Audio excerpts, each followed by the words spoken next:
El Señor esté con ustedes. Evangelio de nuestro Señor Jesucristo según San Juan.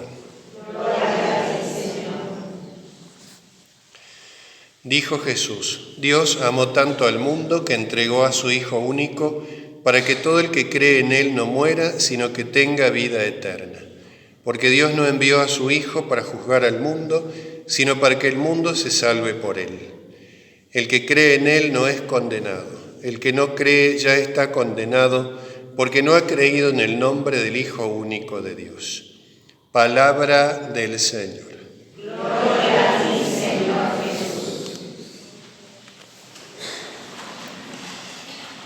Queridos hermanos, comenzamos esta novena en honor a nuestro santo patrono, San Antonio de Padua, y una de las características distintivas de su misión en la Iglesia fue la predicación de la palabra de Dios, el exponer el sentido profundo de la palabra de Dios a su orden religiosa en primer lugar y a todos aquellos que tenían el corazón dispuesto para recibir esa palabra.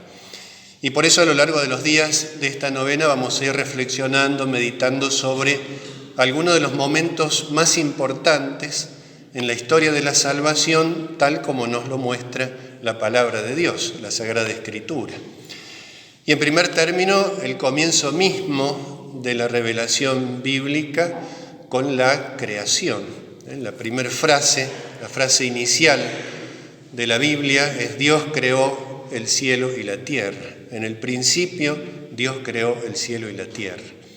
Como el gran acorde inicial de esta sinfonía que va a ser toda la palabra de Dios, esta conjugación de voces distintas, de episodios distintos, de situaciones muy diversas, de épocas muy diversas, sin embargo todas bajo esta gran denominación inicial que Dios lo ha creado todo, Dios ha dado el ser a todas las cosas. Y nos dice, y especialmente en referencia a hoy que celebramos la Santísima Trinidad, luego de ese versículo inicial nos muestra la oscuridad, la tiniebla, el caos, la confusión, lo abismal, lo inaccesible, lo deforme. Y el Espíritu de Dios, nos dice la palabra, sobrevolaba sobre las aguas, como infundiendo ya esa vida que el Espíritu Santo infundirá plenamente en el Nuevo Testamento. Aparece la creación, aparece el Espíritu Santo, Dios creando todas las cosas, y después la primera palabra que se pronuncia dice: Dios dijo, hágase la luz, y la luz fue hecha. Dios crea mediante la palabra, y es una imagen también, una insinuación, una figura, un anuncio velado, si se quiere, misterioso, de la palabra de Dios con mayúsculas. Dios crea diciendo, ¿no? El Evangelio de San Juan, que va a comenzar muy parecido al Génesis: en el principio existía el Verbo, y el Verbo estaba junto a Dios, y el Verbo era Dios, refiriéndose al Hijo de Dios junto al Padre. Dice: por Él fueron hechas todas las cosas. Dios crea por la palabra. Y Él era la luz. La primera realidad creada que nos muestra el Génesis es la luz. Y San Juan nos va a decir no ya una realidad creada, sino el Hijo de Dios, que es la luz que ilumina a todo hombre que viene a este mundo. Y a partir de allí Dios separa las tinieblas de la luz. Y dice, vio que la luz era buena, la separó de las tinieblas. Esto, que es el inicio de la creación, es una manera de mostrarnos toda la historia. Porque toda la historia va a ser, en definitiva, la historia de esta separación entre luz y tinieblas. La luz que representa a Dios, las tinieblas que representan el poder del mal. Por eso la luz brilla en medio de ese caos, de ese abismo, de esa oscuridad, de ese desorden, de eso que es indiscernible, deforme. La luz brilla y Dios comienza a separar los elementos, luz y tinieblas, en el primer día. Después, en el segundo día, la creación de las aguas que pueblan la tierra y de las aguas del cielo. En las Biblias suele aparecer las aguas y el firmamento. literalmente habla en ese lenguaje tan propio de la Biblia, las aguas de aquí, de este mundo, y las aguas de arriba, dice. Porque después cuando venga el diluvio van a volver a unirse. Y entonces esa segunda separación, aguas de la tierra, aguas del cielo. Luego en el tercer día, la separación de las aguas de la tierra con respecto a la tierra seca. Esos 3 primeros días donde Dios va distinguiendo, va separando. Y después, en ese mismo tercer día, Dios crea las plantas. Un tercer día donde Dios crea lo que en el futuro, lo que el Nuevo Testamento será la materia de la Eucaristía, el pan y el vino.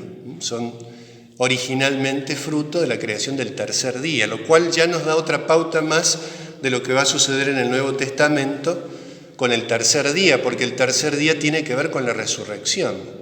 Y la resurrección es, en definitiva, prolongada en la Eucaristía, el sacrificio de Cristo resucitado, ya vivo, glorioso, hasta el fin de los tiempos. Y entonces comienza la obra de decoración, si podemos hablar en esos términos.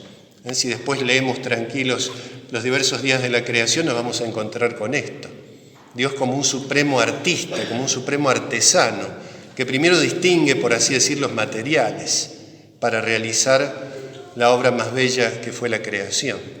Y después comienza a adornar, a decorar cada una de esas partes, ¿no? La luz referida después a los grandes astros, las aguas, ¿no? Poblada de peces, ¿no? El aire, los pájaros, y finalmente, en el sexto día, los animales y la obra culminante que es la creación de nuestros primeros padres, Adán y Eva, en el sexto día, en el viernes, que preanuncia también lo que sucederá en otro viernes, el viernes más importante de la historia, el Viernes Santo. Porque ese Adán y Eva creados en el primer viernes de la historia, después van a recibir la herida del pecado original y necesitan ser restaurados. Si pensamos en la imagen de Dios como este supremo artista, artesano de la belleza del mundo, esa obra quedó deteriorada. En cada paso de cada día de la creación, Dios dice, vio que era bueno, con insistencia. Les recomiendo una lectura lenta de estos pasajes, cuando tengan el tiempo, para advertir todos esos detalles. Vio que era bueno, pero la palabra bueno para nosotros no dice todo lo que está diciéndose en ese texto. Vio que era bello, vio que era verdadero, vio que era pleno, vio que era perfecto. Habla de una perfección, de una plenitud. Y esa perfección y esa plenitud va a ser golpeada por el pecado. Ya reflexionaremos probablemente mañana sobre este segundo tema, el segundo gran acontecimiento de la historia de la salvación, que es el pecado. Y por eso ese día sexto de la creación, donde Dios crea a nuestros primeros padres, obra perfectísima, la obra culminante de la creación corporal, después que sea herida por el pecado, va a necesitar la restauración. Y ese es el Viernes Santo, donde Jesucristo muere diciendo, todo está consumado, todo está cumplido, todo está completado. En nuestro lenguaje podríamos decir, todo está llevado a su más absoluta perfección. Ha sido restaurada esa imagen humana que en el acontecimiento del pecado había perdido ese orden, esa armonía, esa belleza. También en los días de la creación, Dios primero va distinguiendo, como les decía, después va decorando cada uno de esos ámbitos, esos grandes ámbitos, y también para separar cada día hay una expresión insistente que dice, y hubo tarde y hubo mañana. Hubo tarde y hubo mañana. Cada uno de los días está separado por esta referencia. En el antiguo Israel, y un poco ha quedado también en nosotros, la tarde del día ya es el comienzo del día siguiente. El sábado a la tarde, por poner un ejemplo, ya comienza el domingo para la liturgia de la iglesia. El día de precepto ya es el sábado de la tarde. ¿Y qué significa esto? Porque en estos primeros versículos de la palabra de Dios se nos está hablando de todo lo demás. Es como un resumen, como un compendio de la historia entera. Por eso es tan necesaria una lectura detenida, porque nos ilumina mucho sobre todo lo que va a pasar después. Hubo tarde y hubo mañana. El día comienza con el atardecer. Y esto, si lo vemos en el plano de la historia entera, toda la historia de la humanidad, desde el principio hasta el fin, la podemos concebir bajo un aspecto como un largo atardecer, preparando el amanecer definitivo que es la gloria del cielo, la Jerusalén celestial. Cuando vemos el curso de la historia, vamos advirtiendo esta lucha entre luz y tinieblas, ¿no? El atardecer parece vencer la luz. Aparece muchas veces en la palabra de Dios y en lugares muy importantes, en acontecimientos muy importantes en este contexto del atardecer. La pasión de Cristo, por ejemplo, como acontecimiento fundamental. Las tinieblas cubrieron toda la tierra, nos dice en los evangelios. Y a partir de ahí comienza a brillar la luz, que es la luz de la redención. Bueno, toda la historia es como este largo oscurecimiento, este alejamiento de la humanidad, de ese origen que Dios le había dado, luminoso y bellísimo. La humanidad se va oscureciendo, se va alejando, se va distanciando, se va apartando de Dios. En el Nuevo Testamento, uno de los pasajes que tal vez mejor ilustra esto es el de los discípulos de Emaús. Se iban alejando de Jerusalén, ciudad santa, y a medida que se alejan va atardeciendo, va oscureciendo. Y cuando llegan la plena noche, allí Jesucristo es reconocido y los ilumina de tal forma que vuelven a Jerusalén. La humanidad recorre este camino de alejamiento, pero Dios sale a su encuentro para que un día ese atardecer, esas tinieblas que parecen triunfar, sean vencidas por la luz. No es casual tampoco que el día de la resurrección, uno de los nombres del Mesías, de Jesucristo resucitado, sea el amanecer, el oriente, el sol que nace de lo alto, así se lo llama al Mesías. El oriente, ¿no? El lugar de donde sale el sol. Y esta palabra es muy significativa porque también el oriente es lo que nos orienta, lo que nos da dirección, lo que da finalidad a nuestra vida. Nuestra vida está, valga la redundancia, orientada hacia ese oriente con mayúsculas, que es la luz definitiva de Jesucristo resucitado en la Jerusalén celestial. Por eso con la tarde no termina todo, sino que se espera la luz nueva, la luz definitiva, la luz de la resurrección y la luz de la Jerusalén celestial. Otra referencia también que conecta el principio con el fin de la Biblia, nos dice el final del Apocalipsis, o los tramos finales del Apocalipsis, describiendo la Jerusalén del cielo: ya no habrá más noche, no habrá más oscuridad, no habrá más muerte, ni pena, ni llanto, ni dolor, porque el mundo antiguo ha pasado y la luz del Cordero brilla eternamente. La luz del Cordero ilumina siempre la Jerusalén celestial. Todo comienza en esas tinieblas iniciales que nos narra el libro del Génesis y todo termina en la luz definitiva. Por eso este largo atardecer que nos hace referencia a cada uno de los días de la creación es un modo de mirar la historia. Casi podríamos mirarlo también a la inversa, ¿no? La palabra de Dios nos permite muchos matices que a veces pasan inadvertidos en nuestra percepción.